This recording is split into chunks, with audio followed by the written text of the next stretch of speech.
siluet yang berliku menjadi samar terlihat di depan Han Xian. Jika Lang Hao Chen ada di sini, ia pasti akan mengenali bahwa tetua kurus yang muncul dari semacam distorsi justru itu adalah orang yang menjaga aliansi Vault Assassin hari itu.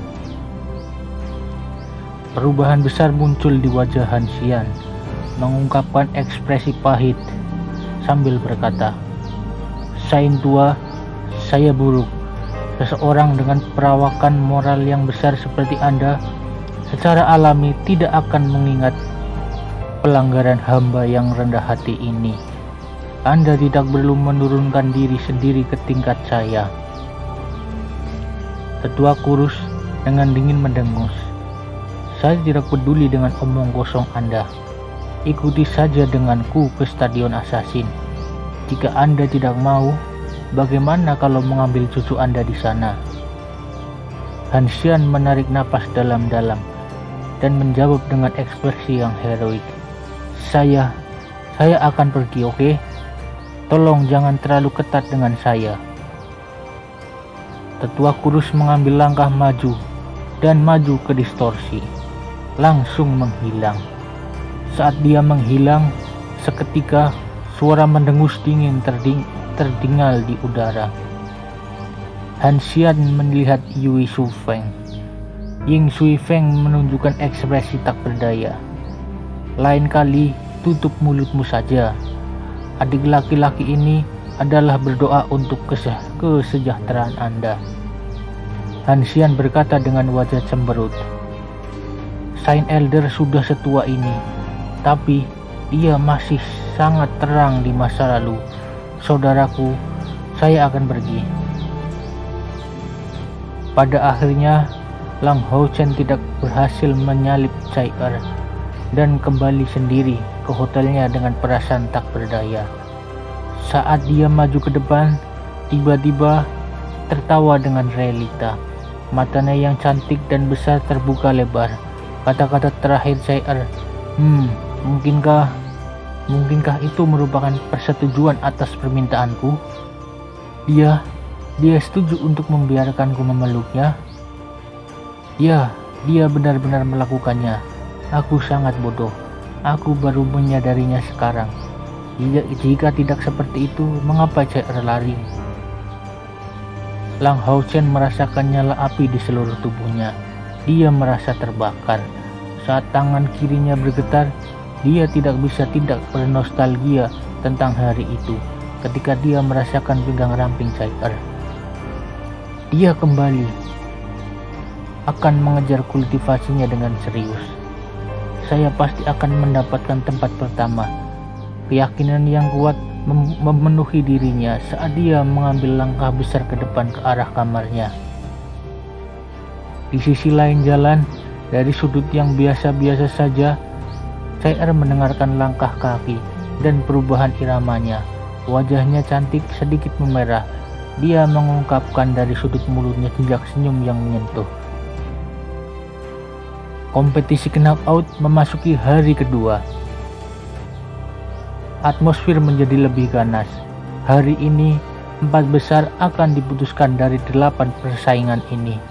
Orang-orang yang akan menang hari ini akan memiliki 75% kesempatan untuk mendapatkan salah satu kompor spiritual yang sangat dihargai. Tanpa ragu, semua pesaing akan melakukannya upaya habis-habisan untuk merebut kemenangan ini. Lang Hao Chen datang sangat awal ke Stadion Knight. Melihat Cai Er di tempat yang sama seperti hari sebelumnya, Lang Hao Chen bergegas. Mengambil tangannya, dia melakukan tidak lebih dari sedikit merendahkan kepalanya tanpa mengucapkan sepatah kata pun. Karena dia kemasukan kemarin, Lin Xin sudah dieliminasi dan hanya duduk di salah satu kursi di belakang ruangan duduk. Lang Hao Chen sangat menyukai perasaan ini. Atmosfer yang hanya dibagikan oleh mereka berdua. Hanya dengan memegang tangannya, semua senyum puas muncul di wajah Lang Hao Chen. Untuk pertandingan 8 hingga 4, penarikan undian akan dimulai.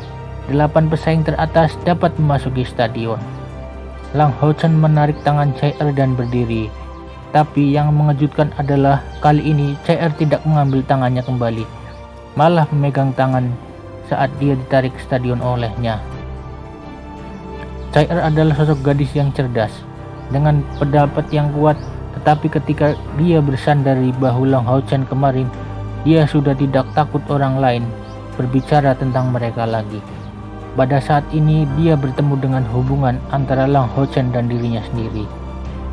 Ketika 6 pesaing lainnya melihat pasangan kekasih ini, ekspresi mereka sangat berubah. Di antara mereka, beberapa telah mengalami kekuatan Lang Hao-Chen sendiri, sementara beberapa lain tidak tahu sama sekali. Tetapi masing-masing dari mereka melihat tampilan yang ditunjukkan Chai-Er kemarin. Dengan cepat, 8 kontestan teratas tiba di tengah platform. Metode menggambar banyak sama seperti hari sebelumnya, hanya jumlah orang yang jauh lebih sedikit. Lang Hao-Chen agak heran menemukan bahwa gurunya memiliki ekspresi buruk hari ini. Lebih tepatnya, dia tampak pucat, seakan tidak sehat, karena matanya hampir tidak menunjukkan ekspresi apapun. Juga ototnya sekedar kadar wajahnya berkedut, tapi cara menebaknya adalah yang biasa terjadi padanya. Gambar akan dimulai, Han Xian berkata dengan putus asa. Dia berulang kali menghela napas pada dirinya sendiri. Orang tua ini sudah berusia sangat tinggi, tetapi masih berakhir dengan saya dipukuli seperti ini. Ini benar-benar terlalu menyedihkan. Saat dia menarik tangan Chai-Er di satu sisi, Lang Hao-Chen mengangkat tangannya yang lain. Dengan halo ditekan dari atas, dia secara bersamaan mengangkat kepalanya, melihat pesaing yang lain. Di antara 6 lainnya yang berhasil masuk 8 besar, hanya 2 orang yang diakui Lang Hao-Chen, Yang Wenzhou dan Huang Yi. Di antara 4 lainnya, ada justru kesatria dari langkah kelima yang Lang Hao-Chen sudah temui sebelumnya. Dengan binar cahaya keemasan, undian lot segera dilaksanakan. Di tengah-tengah undian ini, banyak pandangan Lang Hao-Chen tertuju pada tubuh Chai-Er. Tentu saja yang paling tidak ingin diharapkan adalah dirinya. Tampak keberuntungannya cukup bagus. Warna kemasan di tubuh mereka jelas berbeda. Tentunya mereka tidak akan harus bertarung satu sama lain hari ini. Lang Hao-Chen mengangkat kepalanya dan melihat yang lain. 8 orang elit sekarang siap untuk pertunjukan, seperti yang diharapkan. Beberapa gambar dan beberapa khawatir. Yang paling depresi adalah Huang Yi, karena lawannya untuk pertandingan 8-4 kali ini adalah Chai-Er. Melihat cahaya yang sama di tubuh Chai-Er sebagai satu-satunya sendiri, Huang Yi penuh dengan kepahitan. Dia tahu dan takut ini adalah akhir dari kemajuannya dalam kompetisi. Perlawanan dengan harapan. Kondisi mentalnya yang masih baik-baik saja itu karena Huang Yi tahu bahwa tidak peduli siapa lawan yang akan dilawan hari ini, peluang kemenangannya tidak terlalu tinggi. Satu-satunya hal yang menyedihkan adalah bahwa lawan yang ia tarik hari ini adalah yang paling mungkin untuk menang di antara yang lain. Lang Hao-Chen juga melihat lawannya sendiri. Yang harus dia hadapi hari ini adalah bintang kontrol dari langkah kelima yang datang dari kuil spiritualitas. Jelas ini tidak akan menjadi pertandingan yang mudah. The Knight Temple memiliki nasib buruk yang sama seperti lagi. Yang Wenzhou adalah kesatria terakhir dari langkah kelima yang saling menarik. Pada akhirnya mereka tidak bisa menghindari pertandingan lain antara kesatria. Hanya Yang Wenzhou terlihat tenang. Dia merasa sebaliknya bahwa peruntungannya cukup bagus. Setidaknya dia tidak akan berakhir melawan Chai-Er. Pasangan terakhir secara alami terdiri dari pembunuh lain. Memuncak langkah keempat dan satu-satunya prajurit yang maju ke tahap ini, mereka berdua terlihat senang karena tanpa ragu mereka adalah dua orang yang memiliki kekuatan paling rendah dari 8 besar, diikuti oleh Hang Yi. Ini adalah kesempatan sempurna bagi mereka untuk mempertaruhkan segalanya untuk mengambil kesempatan memasuki 4 besar. Wajah Han Xian tampak lebih mengerikan dari sebelumnya. Keberuntungannya ini benar-benar terlalu kurang baginya untuk membuat rakyatnya sendiri saling menarik satu sama lain. Namun tidak ada yang berani menertawakan hari ini. Setiap pertandingan hari ini akan menjadi yang paling penting bagi setiap dari 6 kuil agung. Mungkinkah kuil mereka masuki 4 teratas? Untuk memasuki 4 besar itu mirip dengan hanya satu langkah menjauh dari ambang 3 besar. Ini bukan hanya tentang kompor spiritual yang ditawarkan sebagai hadiahnya, tapi untuk masing-masing dari 4 kuil agung, ini adalah salah satu simbol kehormatan terbesar. Ying Shui Feng jauh lebih baik. Dia memiliki kepercayaan diri yang sangat ekstrim pada Chai dan lebih jauh lagi, 2 pemuda dari kuil assassin yang berhasil masuk ke 8 besar. Jadi peluangnya cukup bagus. Selain dari 3 guru, aula pembantu lainnya yang tidak memiliki anak muda, mereka di 3 besar. Semua yang lain menatap lekat-lekat pada murid-murid mereka sendiri. Tampaknya mengkonfirmasikan sesuatu kepada mereka dengan penampilan mereka. Orang-orang dengan warna paling dangkal bisa tetap, dan yang lainnya dapat kembali ke ruangan tunggu. Han Xian berkata dengan putus asa. Sepasang mata Lao Hoce berkedip. Hari ini dia adalah orang yang akan membawa warna paling dangkal. Chai lawan Anda adalah Huang Yi, penyihir sistem bumi dengan langkah kelima.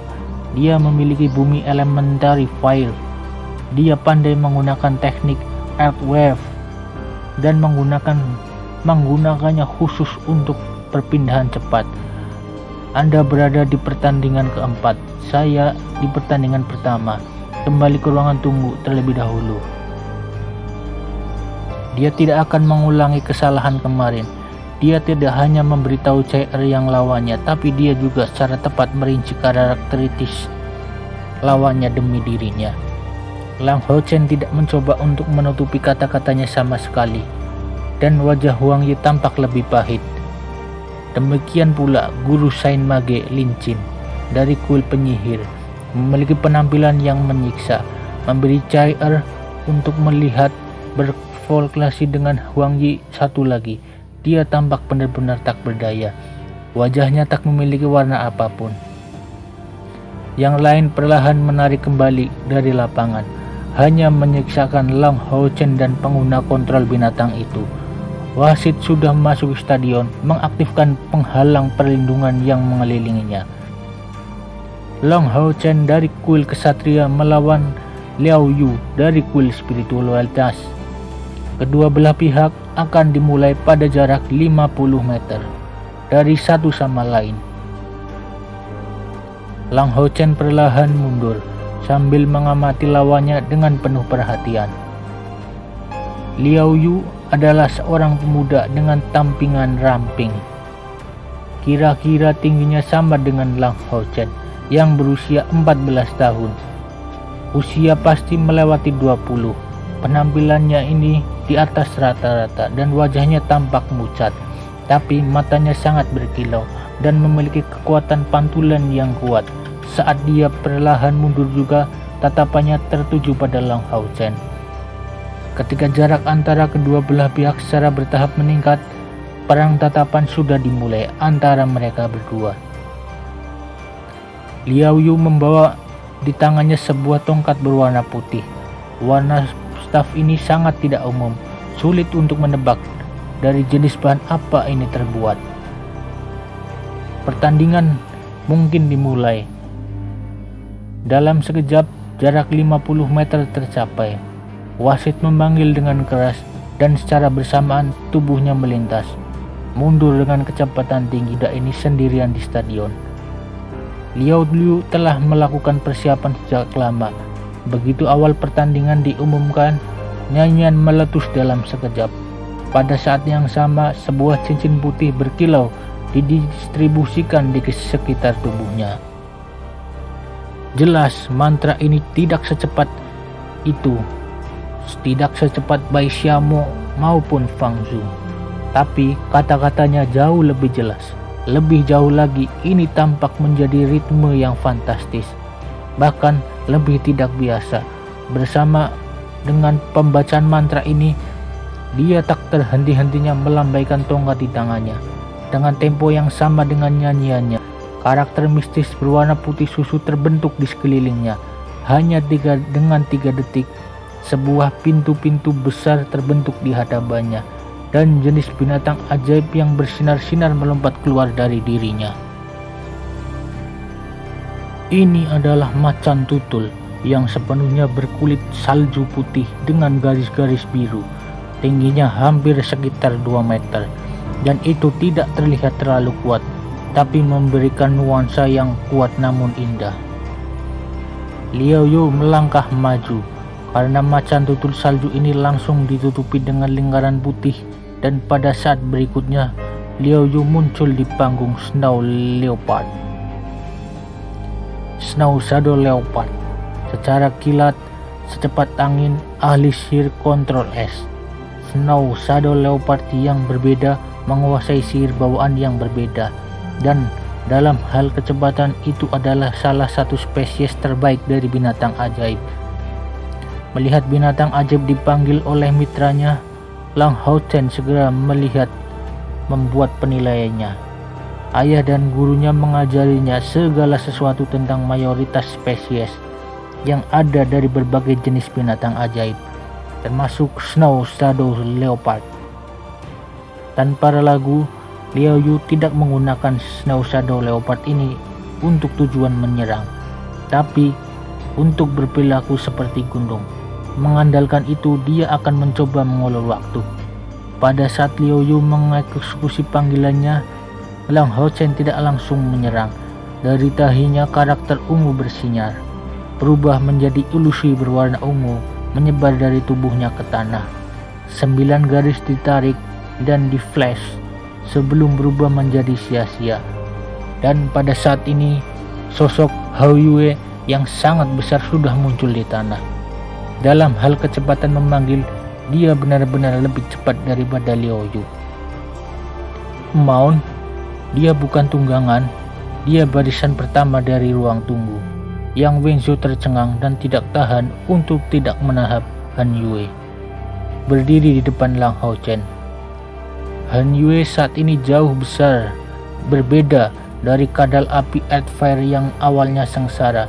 Dengan tubuhnya memanjang 4 meter, sioletnya tampak seperti naga bumi. Meskipun tidak memiliki ketinggian naga bumi, ia memiliki 4 kaki yang kuat, serta punggungnya yang melebar dan berwibawa memberikan kesan yang sangat kuat. 3 kepalanya yang besar terangkat tinggi di langit, saat 3 lingkaran cahaya ungu melayang menyebar dari punggungnya. Di atasnya 2 jenis tulang yang terlihat lebih besar muncul, tampak seperti tempat duduk untuk kesatria. Dari 3 kepalanya, 3 lampu berkelap-kelip melihatnya. Sepertinya sekarang dia mendapat kepala 3. Dia memang terlihat sangat galak, tapi secara khusus matanya memberikan kesan yang dingin dan bermartabat.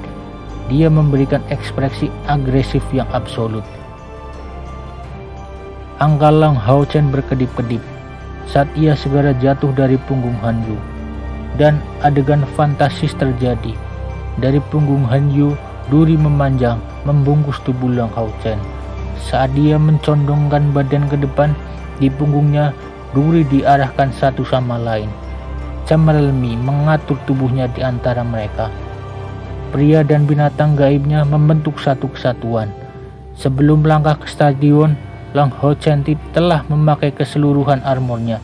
Armor roh Holy berwarna perak yang mengeluarkan cahaya samar, termasuk helm yang menutupi seluruh wajahnya. Kedua tangannya langsung menunjukkan ke atas. Pedang roh Holy dan perisai roh Holy muncul menyelesaikan set roh Holy. Sebuah lingkaran perak samar dilepaskan dari tubuhnya, membungkus Han Yu. di dalamnya berkumpul di sekitar tubuh mereka adalah lapisan cahaya keperakan yang tipis. Inilah tepatnya efek tambahan roh holy tambahan armor. Penampilan luar biasa yang perkasa ini adalah nyata, menggunakan armor tubuh berwarna perak, pedang perak, perisai perak, di tempat jauh lebih mengesankan daripada Liu Yu yang dia hadapi. 3 kepala Hou secara bersamaan meraung, melintasi keempat cakar. Dia dengan ganas bergegas menuju lawannya. Seperti di atas 3 kepalanya, radian yang berbeda berkilauan. Duduk di punggungnya, Lang Houchen tampak sangat damai, karena kabut keemasan mengelilingi seluruh tubuhnya, mengambil berbentuk cincin di sekitarnya. Ini menyimpan daya. Ini benar, duduk tegak di punggung Han Yu, dia tidak perlu membuat gerakan apapun. Jadi situasinya sempurna baginya untuk menyimpan kekuatannya. Jika Lang Houchen sebelumnya dapat dikatakan untuk mencoba menggunakan pesaing lain untuk meredam kekuatannya sendiri dan meningkatkan pengalaman tempurnya, mengagetkan potensinya, maka dari pertarungan hari ini dan seterusnya dia bisa dikatakan benar-benar habis-habisan demi kemenangannya. Hanya ada satu alasan untuk itu, untuk Cai Er. Di ruang tunggu, perubahan besar langsung muncul di wajah Yang Wenzo. Dia sebelumnya memiliki pertarungan besar melawan Lang Houchen, dan itu berakhir sebagai kemenangannya. Apalagi dia menahannya sampai batas tertentu. Namun sekarang dia melihat sekali lagi di Lang Houchen, dia menemukan bahwa dia sangat terkejut. Pemuda ini jauh lebih muda darinya, tetapi menjadi orang yang sepenuhnya berbeda. Langkah kelima Mount, bekas keunggulan langsung lenyap. Dalam waktu kurang dari sebulan, perubahan langit dan bumi terbalik, tapi terjadi di Lang Houchen. Yang Wenzo tidak sedikit terkejut dengan tampilan kekuatan ini, tapi jauh lebih terkejut dengan kecepatan perkembangannya. Hou. 3 kepala Hou Ye meraung bersama sekali lagi. Karena 3 cahaya dengan warna berbeda bersinar bersamaan, sebuah perang hebat sedang terjadi.